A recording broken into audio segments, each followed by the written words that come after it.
반갑습니다. 오감으로 떠나는 예술 기차 여행 아트 익스프레스 그림 독서입니다. 여러분, 앞에 어떤 어린아이가 붉은색 포도주를 마시고 있어요.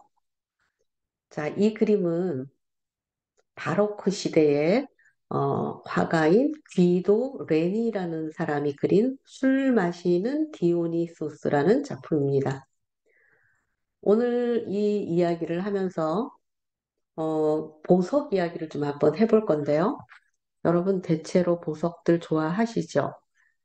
네, 저는 어, 2월 태생이고요. 2월을 상징하는 그 보석이 자수정이라고 해요. 그런데 이제 오늘 이 그림과 자수정이 아주 밀접한 관계가 있습니다.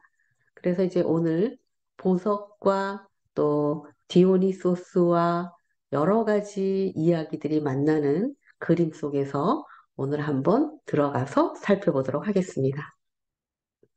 그림의 주인공은 어린 디오니소스예요. 보통 우리가 디오니소스는 이제 포도주의 신 이렇게 불리기도 해요. 그런데 그림을 보니까 쉴 새 없이 계속 술을 마시고 있습니다. 그래서 이 귀도 레니가 이제 그런 모습을 이렇게 묘사를 했고요. 이제 그림을 살펴보면 그 포도주의 신이라고 어, 우리가 이제 불리는데 머리 위쪽에 보니까 포도 넝쿨을 이제 쓰고 있죠.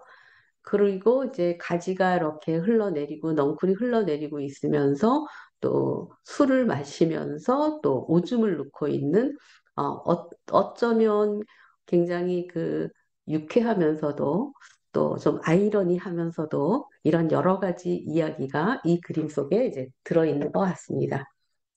그러니까 이렇게 이제 이 디오니소스가 술이 이제 건화하게 취한 거죠. 그래서 이제 숲에서 인간을 만나게 되었습니다. 그런데 이제 이 인간에게 너는 이제 나를 경배해 이렇게 이제 말을 한 거죠. 그런데 어린아이가 또 술에 취해서 그렇게 이야기를 하니까 인간은 무시를 하면서 도망을 갔어요. 그러니까 이제 이 디오니소스는 이제 화가 났겠죠. 그래서 지금부터 이제 만나는 모든 인간들에게 내가 이제 벌을 주겠다 이렇게 생각을 해요. 그리고 이제 얼마 후에 그는 아메시스트, 이게 제가 이제 영어 발음이 이제 좀 그런데 아주 그 아메시스트라는 아름다운 처녀를 만나게 됩니다. 그런데 이제 이 디오니소스가 인간에게는 다 벌을 주겠다 이렇게 이제 이야기를 했었잖아요. 맹세를 했었기 때문에 이 처녀인 아메시스트도 벌을 주기로 이제 결정을 하죠. 그런데 이제 한편 이렇게 벌을 받게 된 그 아메시스트는 달의 여신한테 간절히 기도를 합니다. 그러자 그녀가 순식간에 투명한 돌로 바뀌게 돼요. 근데 그 돌이 얼마나 아름다운지 디오니소스는 후회를 하면서 눈물을 흘립니다.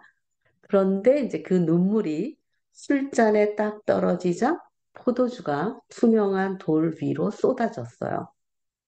그래서 이렇게 이제 투명한 돌이 보랏빛 보석이 됐는데요. 이 보석이 바로 앞에서 이야기했던 자수정인 겁니다. 그런데 이제 영어로 아메시스트는 어, 자수정 이렇게 이야기를 하고요. 또 2월을 상징한다고 합니다. 네, 오늘은 자신의 탄생석과 보석에 얽힌 내용으로 바로크 시대의 그림을 함께 읽어봤습니다. 지금까지 그림 독서 아트 익스프레스였습니다.